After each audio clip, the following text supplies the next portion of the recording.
Previous video lecture में हमने chemical bonding chapter के अंदर कॉज ऑफ बॉन्ड फॉर्मेशन पढ़ लिया था। साथ में हमने लुईस सिंबल के बारे में भी डिस्कस किया एंड डिफरेंट टाइप के जो भी एटॉमिक बॉन्ड्स बनते हैं उनके टाइप्स को हमने डिस्कस किया था। आज के लेक्चर में देखिए हम आयनिक बॉन्ड फॉर्मेशन के बारे में बात करेंगे, जिसको कि हम इलेक्ट्रोवैलेंट बॉन्ड भी बोलते हैं। ठीक है, तो देखिए चलते हैं आज के विंडो पे।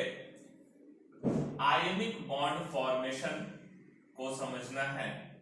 ठीक है, आयनिक बॉन्ड को हमें डिस्कस करना है और आयनिक बॉन्ड को हम और भी क्या बोलते हैं? Electrovalent bond. देखिए मैंने आपको बोला था भी आयनिक बॉन्ड का फॉर्मेशन कैसे होता है? इलेक्ट्रॉन के कंप्लीट ट्रांसफर से होता है ना। आयनिक बॉन्ड बनता है by complete transfer of electron. ठीक है, एक एलिमेंट ए होगा जो कि काफी इलेक्ट्रोपॉजिटिव नेचर का होगा। भाई एलिमेंट ए क्या होना चाहिए? इलेक्ट्रो पॉजिटिव नेचर का होना चाहिए। और जो दूसरा एलिमेंट होना चाहिए, दूसरा एटम होना चाहिए, वो इलेक्ट्रोनेगेटिव नेचर का होना चाहिए। और देखिए आयनिक बॉन्ड फॉर्मेशन तब ज्यादा प्रेफरेबल होता है जब इलेक्ट्रोनेगेटिविटी का डिफरेंस 1.7 से ज्यादा होता है।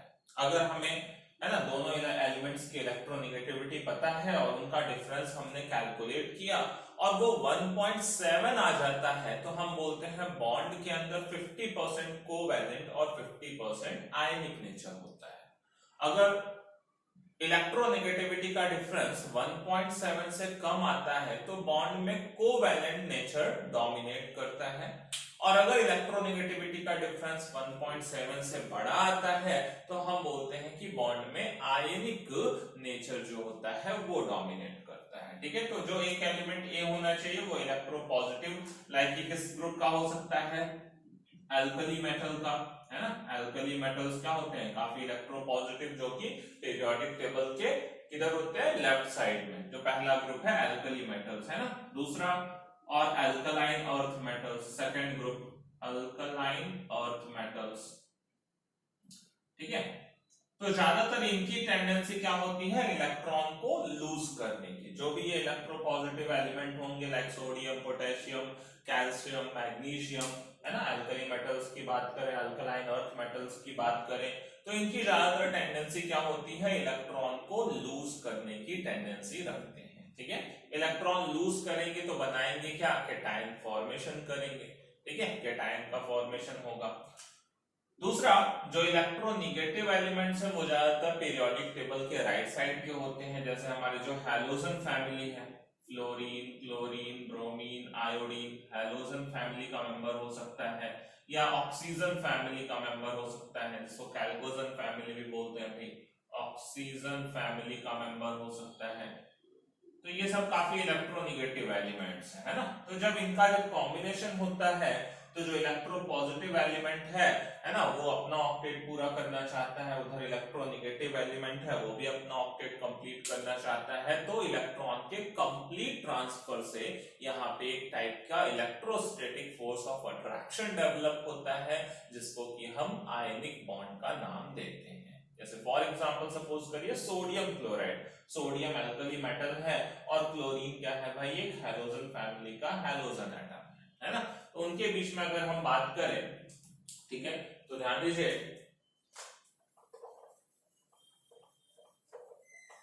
मैंने लिया यहाँ पे सोडियम एटम को, जिसका कि इलेक्ट्रॉनिक कॉन्फ़िगरेशन है क्या?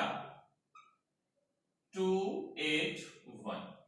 ठीक है, और दूसरी तरफ लिया क्लोरीन, जिसका कि इलेक्ट्रॉनिक कॉन्फ़िगरेशन है 287। उसके पास 17 इलेक्ट्रॉन है, इसके पास 11 इलेक्ट्रॉन है। ठीक है, अब देखिए अगर सोडियम एक इलेक्ट्रॉन रिलीज कर दे और क्लोरीन एक इलेक्ट्रॉन गेन कर दे, तो दोनों का जो इलेक्ट्रॉनिक कॉन्फ़िगरेशन है वो मोर स्टेबल स्टेट में चला जाएगा।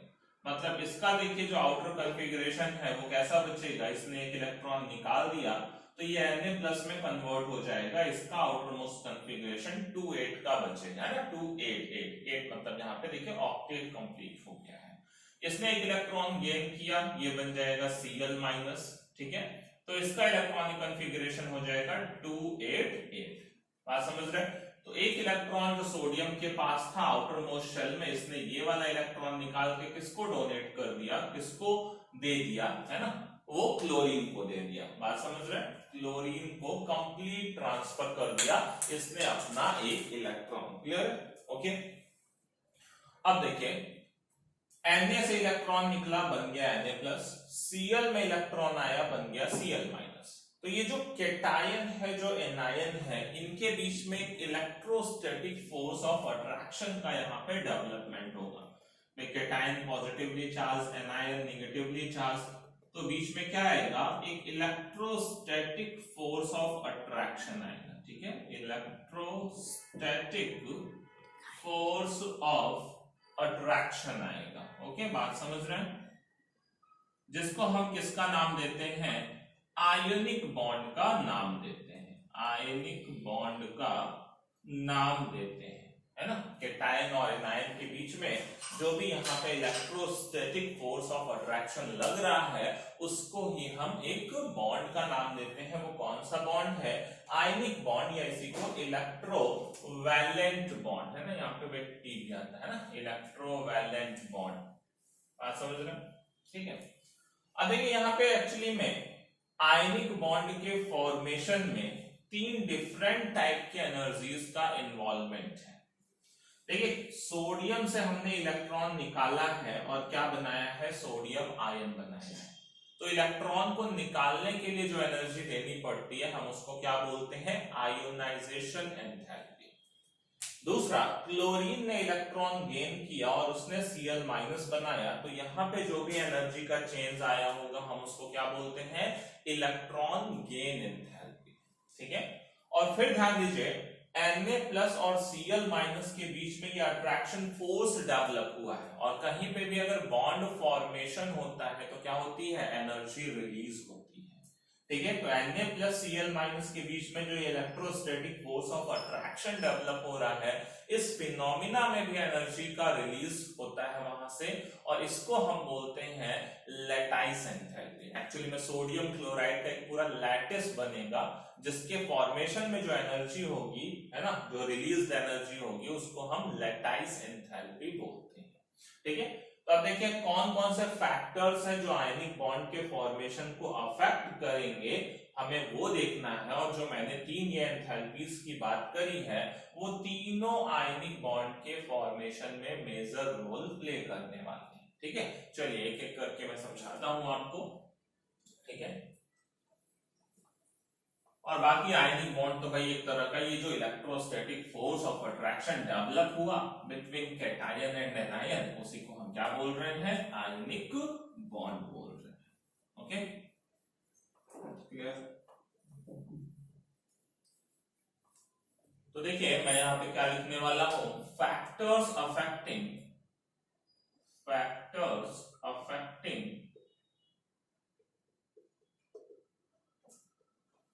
formation of ionic bond, ठीक है। Factors affecting formation of ionic bond, first है लोअर आयोनाइजेशन, या पहला बोलो तो भाई आयोनाइजेशन एंथैल्पी, ठीक है। लोअर तो भाई एक फेवरेबल कंडीशन हो गई, आयोनाइजेशन एंथैल्पी, जिसको हम शॉर्ट में आईई से भी रिप्रेजेंट करते हैं ना।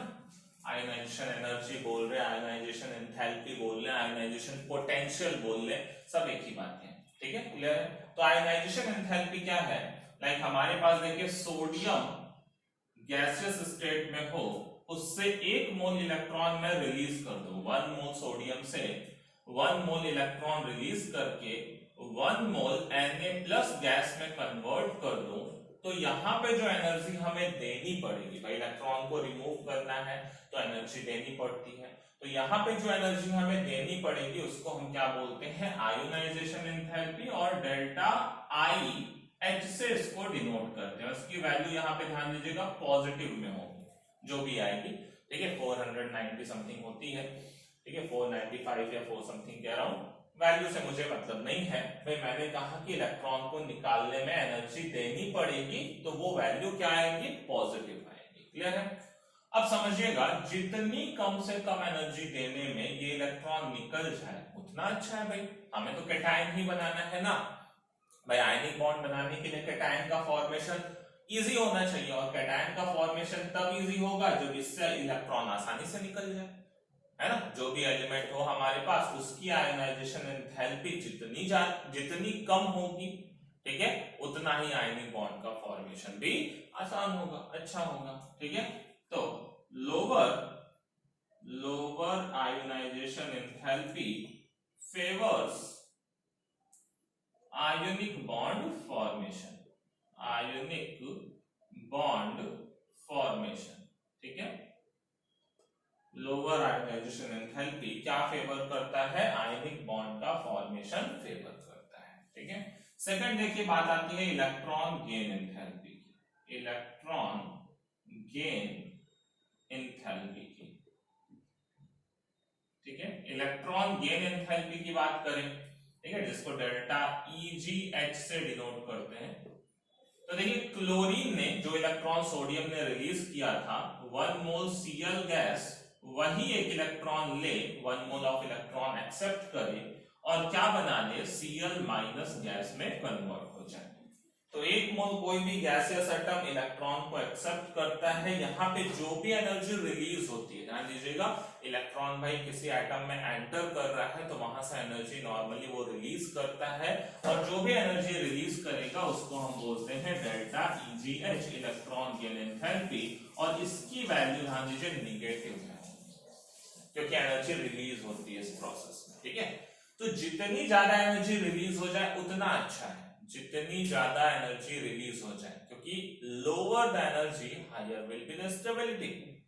तो समझिएगा बात को, जितनी ज्यादा एनर्जी रिलीज हो जाए इस प्रोसेस में, Cl माइनस उतना ही अच्छा स्टेबल होगा, या कोई भी एनायन उतना ही ज्यादा स्टेबल होगा, ठीक है। क्लियर है? तो कहता है हायर, भाई ज्यादा इलेक्ट्रॉन गेन एंथैल्पी का मतलब जो एटम है वो उतना ज्यादा इलेक्ट्रॉन एक्सेप्ट करने की टेंडेंसी रखता है, समझिएगा इस बात को, है ना। मैं बोलूं एक एटम है, उसकी इलेक्ट्रॉन गेन एंथैल्पी सपोज करो माइनस में 80 है, दूसरा एटम है जिसकी इलेक्ट्रॉन गेन एंथैल्पी माइनस में 100 है, तो माइनस 100 वाले का जो इलेक्ट्रॉन एक्सेप्ट करने का टेंडेंसी होगा वो माइनस 80 वाले से ज्यादा होगा, समझ गए, ठीक है। तो higher delta EgH favours ionic bond formation, ये दो चीजें क्लियर हुई। पहला तो जो भी कैटायन है वो आसानी से बने तो उसके लिए आयोनाइजेशन एंथैल्पी की वैल्यू कम से कम होनी चाहिए, और एनायन का फॉर्मेशन फेवरेबल हो उसके लिए उसकी इलेक्ट्रॉन गेन एंथैल्पी की वैल्यू ज्यादा से ज्यादा होनी चाहिए। अब देखिए तीसरा जो एनर्जी का चेंज जो मैंने बोला, अब ये Na प्लस गैस बन गया और Cl माइनस गैस बन गया। अब दोनों मिलकर अब एक लैटिस का फॉर्मेशन करेंगे। लैटिस कौन सा? NaCl का, सोडियम क्लोराइड का सॉलिड फॉर्म, ठीक है। तो उसके फॉर्मेशन में जो एनर्जी रिलीज होती है उसको लैटाइस एंथैल्पी बोलते हैं, ठीक है। तो तीसरा जो फैक्टर आएगा वो आएगा लैटाइस एंथैल्पी। ये ध्यान रखिएगा, याद रखिएगा कि भाई आयोनाइजेशन एंथैल्पी पॉजिटिव में थी, इलेक्ट्रॉन गेन एंथैल्पी नेगेटिव में थी, ठीक है। मैं हटा के ऊपर लिखता हूं, ठीक है। ये अभी मैं नीचे वाला नहीं हटा रहा हूं, तीनों को एक साथ भाई कंबाइन करेंगे। तीसरा मैंने क्या कहा, थर्ड मैंने कहा कि लैटाइस एंथैल्पी, ठीक है। लैटाइस एंथैल्पी, इस पे भी डिपेंडेंसी होगी आयनिक बॉन्ड फॉर्मेशन की। इसको डेल्टा लैटाइस H से डिनोट करते हैं, ठीक है। देखिए हमारे पास 1 मोल Na प्लस गैस है, साथ में 1 मोल Cl माइनस गैस है, इससे मिलके 1 मोल NaCl सॉलिड बनता है।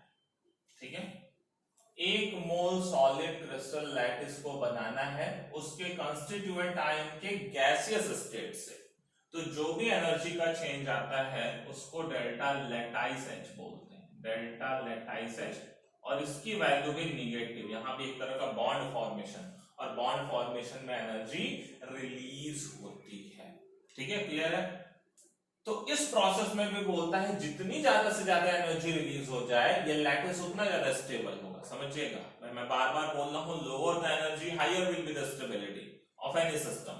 ठीक है, तो कहता है NaCl की एनर्जी जितनी कम से कम हो उतना अच्छा है भाई। तो मैं किसी भी लैटिस की बात करूं, lower lattice enthalpy, sorry higher lattice enthalpy, lower क्यों बोलूंगा मैं, ज्यादा से ज्यादा एनर्जी निकालनी है, higher lattice enthalpy favours ionic bond formation, ionic bond formation. ठीक है, अब जो टोटल प्रोसेस है उसमें क्या होगा, ये तीनों तरह की एंथैल्पीज का नेट रिजल्टेंट आएगा। भाई ये वाली एनर्जी हमें देनी पड़ेगी, ये वाली एनर्जी रिलीज होगी, वो वाली भी एनर्जी रिलीज होगी, मतलब पूरा एक भाई Na गैस लिया, Cl गैस लिया, उससे NaCl सॉलिड बनने तक के, है ना, रूट में ये तीन तरह की एंथैल्पीज की चेंजिंग आएगी। अब देखिए, अगर मैं तीनों तरह की एंथैल्पीज का समेशन करूं तो अगर ओवरऑल एंथैल्पी निगेटिव में आती है, अगर ओवरऑल एंथैल्पी निगेटिव में आती है तो वो आयनिक बॉन्ड का फॉर्मेशन फेवरेबल होगा, मतलब वो आयनिक बॉन्ड बनना चाहेगा। अगर सबका समेशन निगेटिव नहीं आता है, पॉजिटिव आता है, तो आयनिक बॉन्ड का फॉर्मेशन नहीं होना चाहेगा। क्योंकि कोई भी बॉन्ड क्यों बनता है मैंने आपको पीछे वाले लेक्चर में समझाया। ठीक है, कोई भी बॉन्ड फॉर्मेशन तभी होना चाहेगा जब उस प्रोसेस में क्या होगा, एनर्जी रिलीज हो रहा होगा। ठीक है, तो मैं कहूंगा कि ionisation enthalpy plus lattice enthalpy plus electron gain enthalpy, इन तीनों का जो समेशन आना चाहिए वो ओवरऑल क्या आना चाहिए, निगेटिव में आना चाहिए, तभी उस आयनिक बॉन्ड का फॉर्मेशन क्या होता है, फेवरेबल होता है। क्लियर है, बात समझ रहे हैं? ठीक है, जस्ट एक मिनट में टाइम चेक कर लो। चलिए, तो मैं नीचे पॉइंट लिखता हूं, ये सब हटा रहा हूं।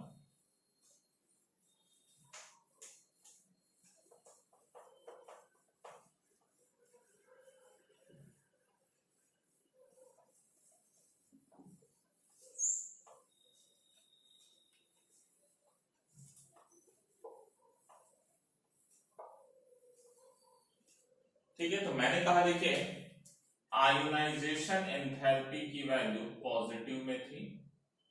ठीक है, या बोलूं तो मैं डेल्टा IH की वैल्यू, डेल्टा IH पॉजिटिव में था, डेल्टा EgH जो था वो निगेटिव में था, और डेल्टा लैटाइस H जो था वो भी निगेटिव में था। ये दोनों प्रोसेस में एनर्जी निकल रही है, ये प्रोसेस में एनर्जी देनी पड़ रही है। तो अगर मैं कहूं कि भाई ये दोनों का समेशन तो निगेटिव ही आएगा, है ना, ओवरऑल निगेटिव, और यही वैल्यू बस एक हमारी क्या है, ऊपर वाली वैल्यू पॉजिटिव है। तो अगर इन दोनों का मॉड वैल्यू इसके मॉड वैल्यू से ज्यादा हो तो हमेशा जो ओवरऑल चेंज है वो निगेटिव आएगा, है ना। तो कहता है कि मैं देखिए लाइन लिख सकता हूं कि फॉर फेवरेबल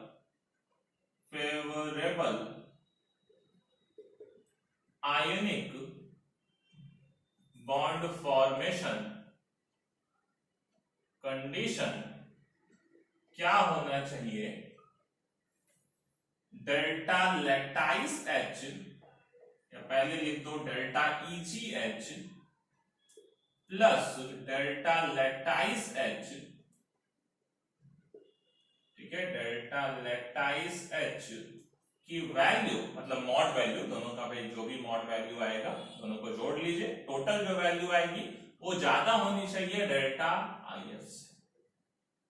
ठीक है, delta EgH plus delta lattice H बड़ा आना चाहिए डेल्टा IS से, तभी ओवरऑल वैल्यू जो समेशन होगा वो निगेटिव बनेगा। ठीक है, या इसी को मैं ऐसे लिख सकता हूं मैं कि, है ना, delta IH plus delta EgH plus delta lattice H should be negative. भाई ये सबका समेशन क्या बनना चाहिए, निगेटिव बनना चाहिए। तो ये भी आप बोल सकते हो, है ना, और करके भाई ऐसा लिख लो, ऐसा लिख लो, एक ही बात है। Ionization enthalpy, electron gain enthalpy, lattice enthalpy जितना ज्यादा से ज्यादा निगेटिव हो, जितना ज्यादा से ज्यादा निगेटिव हो, उतना ही ज्यादा आयनिक बॉन्ड का फॉर्मेशन फेवरेबल होगा। बात समझ गए? ठीक है, अब देखिए आयनिक बॉन्ड की प्रॉपर्टीज क्या क्या होती हैं। ठीक है, आयनिक बॉन्ड की प्रॉपर्टीज को मैं थोड़ा डिस्कस कर लेता हूं। ठीक है, ओरली डिस्कस कर रहा हूं।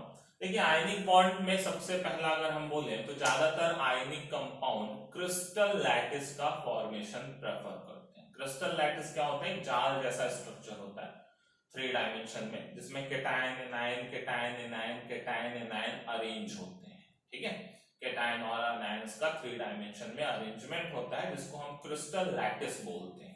तो ज्यादातर जो क्रिस्टल लैटिस होते हैं, ज्यादातर जो आयनिक कंपाउंड्स होते हैं, वो क्रिस्टल लैटिस का फॉर्मेशन प्रेफर करते हैं। दूसरा चीज देखिए, अब आयनिक कंपाउंड्स के अंदर किस तरह का बॉन्ड है, इलेक्ट्रोस्टैटिक फोर्स ऑफ अट्रैक्शन, जो कि स्ट्रॉन्गेस्ट फोर्स में आता है। ठीक है, तो इसलिए जो आयनिक कंपाउंड होते हैं उनका melting point and boiling point भी काफी हाई होता है।